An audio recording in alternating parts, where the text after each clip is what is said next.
আসসালামু আলাইকুম। আজকে তোমাদের সাথে একটা নতুন পেইন্টিং শেয়ার করতে যাচ্ছি। তো আজকে হচ্ছে আমি স্ট্রবেরিটা পেইন্টিং করব। আর এই পেইন্টিংটা করার জন্য তোমাদের কি প্রয়োজন আর কিভাবে আঁকবে ডিটেইলসে আমি ভিডিওতে বলে দিব। তো আমি প্রথমে হচ্ছে হালকা করে কিছু স্ট্রবেরি এঁকে নিয়েছি। তো প্রথমে যদি আমরা হালকা করে কোনো কিছু এঁকে নিই, পরবর্তীতে আমরা ওইটা গাঢ় করে এঁকে নিব। কারণ প্রথমে হালকা করে এঁকে নিলে আমরা সহজেই মুছতে পারি। তো মুছে ফেললে পরবর্তীতে আর ওই জায়গাটার মধ্যে দাগ বোঝা যায় না বা কোনো স্ক্র্যাচ বোঝা যায় না। সেই জন্য আমরা প্রথমে হালকা করে এঁকে নিব। এরপর যখন হচ্ছে আমরা প্রপারলিভাবে পেইন্টিংটা করে ফেলবো বা যে কোনো কিছুই আর্ট করে ফেলবো, তারপর হচ্ছে আমরা ওইটা গাঢ় করে নিব, যাতে আমাদের রং করতে সুবিধা হয়। তো এভাবে করে হচ্ছে এঁকে নিলে তোমাদের রং করতে সুবিধা হবে, আর হচ্ছে তোমাদের ছবিটা দেখতেও খুব সুন্দর হবে। এ পর্যায়ে এসে আমার সবগুলো স্ট্রবেরি এঁকে নেওয়া হয়ে গিয়েছে। তো এখন হচ্ছে কালার করার পালা। তো আমি কালার করার জন্য এখানে হচ্ছে আজকে রেড পোস্টার কালারটা ইউজ করছি, আর হচ্ছে ব্ল্যাক অ্যাক্রিলিক কালারটা ইউজ করছি। তো এখানে হচ্ছে কালো আর লাল এই দুইটা মিক্সড করে যে কালারটা হয়, সেই কালারটা আমি এটার মধ্যে সম্পূর্ণভাবে কালার করে দিব। তো এটা তোমরা এভাবে করে প্রথমে কালার করে নিবে, বা হচ্ছে যেখানে যেখানে গ্যাপ আছে সেখানেও তোমরা কালার করে নিতে পারো।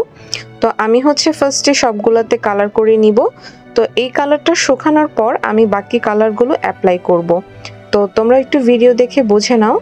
আর হচ্ছে তোমাদেরকে যেটা বললাম, তোমরা যদি একটু পেন্সিল দিয়ে গাঢ় করে নাও, পরবর্তীতে রংটা শুকিয়ে যাওয়ার পর এগুলো কিন্তু ভেসে উঠবে রঙের উপরে। তো তোমরা বুঝতে পারবে যে কোথায় হচ্ছে পাতা এঁকেছিলাম বা কোথায় হচ্ছে আমরা ফল এঁকেছি বা ফুল এঁকেছি। তোমরা যে ছবি আঁকো না কেন সেই ছবিটা রঙের উপরে ভেসে উঠবে। তো আমার হচ্ছে প্রথমে যে কালারগুলো করেছি সেগুলো শুকিয়ে যাওয়ার পর এখন যেখানে স্ট্রবেরি আঁকা হয়নি, খালি জায়গাগুলো আছে, তো সেখানে হচ্ছে আমি কিছু রেড কালার দিয়ে ফিল আপ করে নিচ্ছি অনেকটা এইভাবে।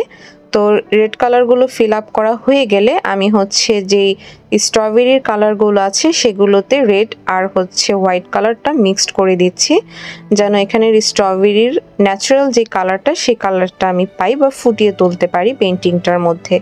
তো এভাবে করেই হচ্ছে আমি সবগুলো স্ট্রবেরি একে একে কালার করে নিব। তো এখানে কিন্তু আমাদের স্ট্রবেরির কালার করা শেষ হয়ে যাবে না। তো এখানে এই পর্যায়ে এসে স্ট্রবেরিগুলো যখন কালার করা শেষ হবে, তখন আমি আরেকটু শুকানোর জন্য সময় দিব। তো শুকিয়ে গেলে এটার উপরে হচ্ছে আমি যে অরিজিনাল রেড কালার সেই কালারটা ইউজ করব। তো এই কালারটা ইউজ করার পরে একদম ন্যাচারাল একটা লুক দিবে। স্ট্রবেরিটা যেমন হয় দেখতে, ঠিক ওই রকম দেখতে হবে। তো ভিডিও দেখে আশা করি তোমরা বুঝতে পারতেছো যে কিভাবে আমি পেইন্টিংটা করছি বা রংটা করছি। তো এখন হচ্ছে সবগুলো রং করা হয়ে গিয়েছে। তারপর আমি একটু আবার হালকা শুকানোর জন্য সময় দিলাম। এখন যে পাতাগুলো আমি এঁকেছিলাম ওইটার উপর দিয়ে আমি গ্রিন কালার আর ব্ল্যাক কালার মিক্সড করে পাতাগুলো রং করে দিচ্ছি ওপরের। তো এভাবে করে আমি প্রত্যেকটা স্ট্রবেরিতেই হচ্ছে রং করে দিব, প্রত্যেকটা পাতাতে। তো দেখো এটার ফাইনাল লুকটা অনেকটা এরকম হয়েছে। আমি একটু হাইলাইট করার জন্য গ্রিন কালারটা আবার ব্যবহার করছি, এতে হচ্ছে একটা ন্যাচারাল লুক দিবে। তো অনেকটা এইরকম। তো এখন আমি একটু ডিটেলিংয়ের কাজ করে দিব। তো স্ট্রবেরিতে যেই ছিদ্র ছিদ্র দাগ থাকে সেগুলো আমি হচ্ছে করার জন্য প্রথমে হোয়াইট কালার ব্যবহার করছি। তো হোয়াইট কালারটা একটু শুকিয়ে আসলে এটার উপরে হচ্ছে আমি ইয়েলো কালার দিয়ে দিব। আর একটু হাইলাইট করার জন্য আমি পাতাতেও হোয়াইট কালার দিয়ে দিচ্ছি। তো এতে একটা ন্যাচারাল লুক চলে আসবে। তোমরা হচ্ছে লাস্টের যে ছবিটা আমি অ্যাড করব সেটা দেখলে বুঝতে পারবা যে এটার ফিনিশিংটা কত বেশি সুন্দর এসেছে। তো এই তো দেখো অনেকটাই হচ্ছে আমার ছবিটা আঁকা কমপ্লিট হয়ে গিয়েছে। ভিডিওটা ভালো লাগলে অবশ্যই একটা লাইক, একটা কমেন্ট করে দিবে আর একটা শেয়ার করে দিবে। আজকের ভিডিওটা এই পর্যন্তই। সবাই সুস্থ থাকবে, ভালো থাকবে আর আমাকে অবশ্যই সাপোর্ট করবে। আল্লাহ হাফিজ।